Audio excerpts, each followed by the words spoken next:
you've seen just a very simmered move, 52 points higher for the Dow, absolutely flat for the S&P 500 index, and the Nasdaq as well, just about barely managing to hold on to the green.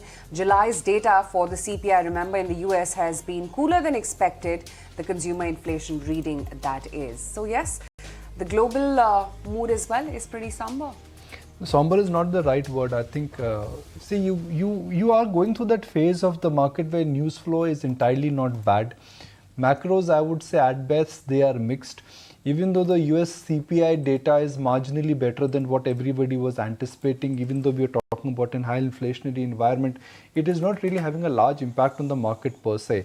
So the bond yields are at 4% plus, the volatility is going here and there. We are in a state of limbo. There is nothing which could generate upside momentum. There is nothing which could really generate downside momentum. What is pushing the market lower? Well, it is the fact that energy prices are going higher, the fact that valuations are looking slightly stretched. What is preventing the global markets from going down lower?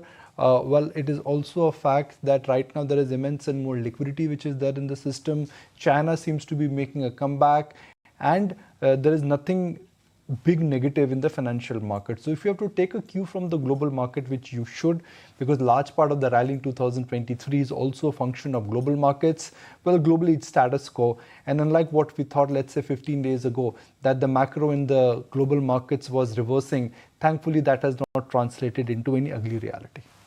Okay, that's talking about the overall global setup, but let's also discuss how our markets shaped up. And well, range-bound was the word that you can use to describe it. 4 straight days on the trot that it's been a tight range for the index, and it seems like the bias now is shifting a bit downwards. Yes, you had the RBI that delivered on policy pretty much as what the street was penciling in, and that pulled the Nifty bank in below the 50 daily moving average. Second straight day on the trot that FIIs have remained buyers after a 9-day selling streak. And for the frontline indices, the Nifty bank, as we said, is below the 50 DMA. So Nikunj, is it a sense that in terms of levels to watch now that we are moving a bit with a downward bias? So Avant, the downward bias I think was prominent. And the downward bias was prominent before the credit policy, and frankly nothing has changed in the credit policy, or nothing negative has come in the credit policy which changes the near-term market direction. Except the ICRR reaction that the market saw a knee-jerk move to. That was a knee-jerk move. Yeah. I mean, I was scanning through some brokerage reports and I spoke to a few bankers yesterday. All of them are saying that this is more like a temporary phenomenon to suck out liquidity, which the big picture for banks does not change. The NIMS contraction here or there, that is something which markets, I think, will not really, should not really concern the market. The point you could ask yourself, Aisha, is that are we in this range with a downward bias, and how long we are likely to continue? I think it may just continue for some more while, which is that you may be trading with a downward bias, nothing scary, nothing alarming, it's not a crack, it is not a crash, but the zing in the market which you are getting on a daily basis, that clearly seems to be missing. And more markets will resign to a range. You actually will see that trading action in a sense will start getting limited and restricted. The number of stocks which are making a new high, the number of stocks which are chugging along in the mid and the small cap space, that momentum has not reversed, that seems to be tiring out. So I think we are going through that phase where some would say market bulls are getting tired, some would say they are resting, some would say that they are waiting for the next trigger, depending on your understanding. So let's look at the data. One data point which frankly matters to me is what is happening to Nifty futures. The premium. It was at 75 points, it's at 50 points now. The bank Nifty, the Nifty futures has not expanded. FI long short ratio, again, it seems to be indicating that FI is also restricting the long positions. So the institutional drive to buy into the market, at least at an index level, seems to be waning away. I think waning away is the right word. Yeah.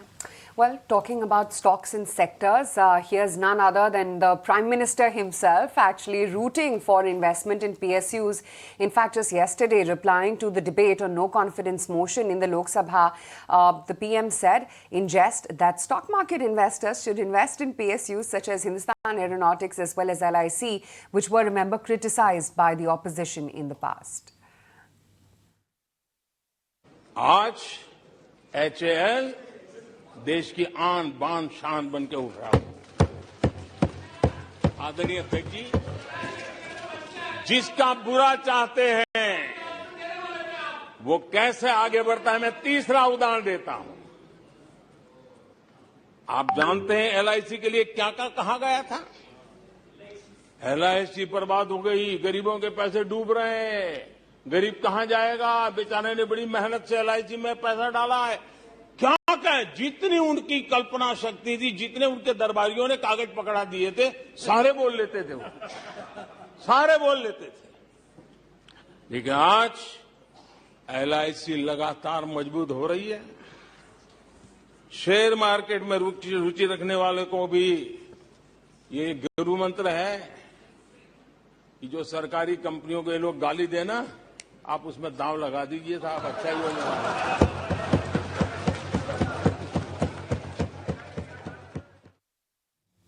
Well, who better than the PM himself to pitch endorse. for, investing in PSUs and specific names, mind you, Yes, LIC yes. and HAL. Stock specific called by the Prime Minister. Stock specific without a disclaimer or disclosure.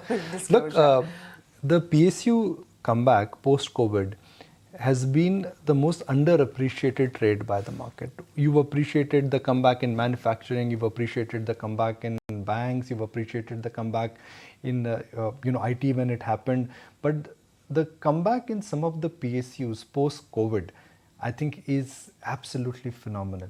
Take the clock back, and I'm going to take the clock back companies which existed and companies which currently are trading at a different level. BEL, BEML, Engineers India, Mazgaon Shipyard, look at where they were.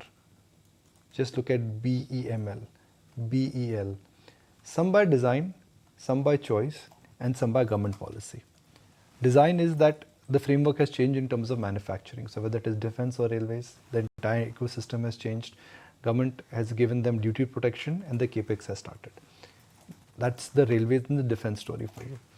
B, the compulsive selling by government, by the ETF route, by the OFS, that also has got arrested. So the supply now seems to be getting restricted.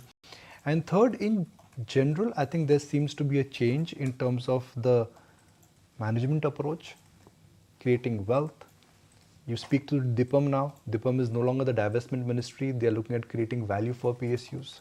So I think this entire re-rating in PSUs, which was a bombed out, which was an ignored sector for the last decade, it's turning out to be the year of comeback for PSUs. You know, this reminds me of a conversation I had with the late Rakesh Juniwal in 2000, and he said, look, I'm the biggest buyer in BEL, SCI, and some other government PSUs. So because he saw value in them. And a similar move has happened in some of the PSU stocks. Those who saw value in 2020, I think they've been rewarded. In India, some of the PSU stocks were not governed very well, were not managed very well because private sector was killing those companies.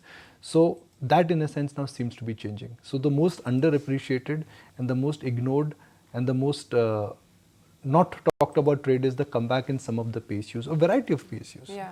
And key Across the metals board. asset, railways, defense, electronic manufacturing, some by design, some by government in terms of giving them a duty moat, and some by governance change.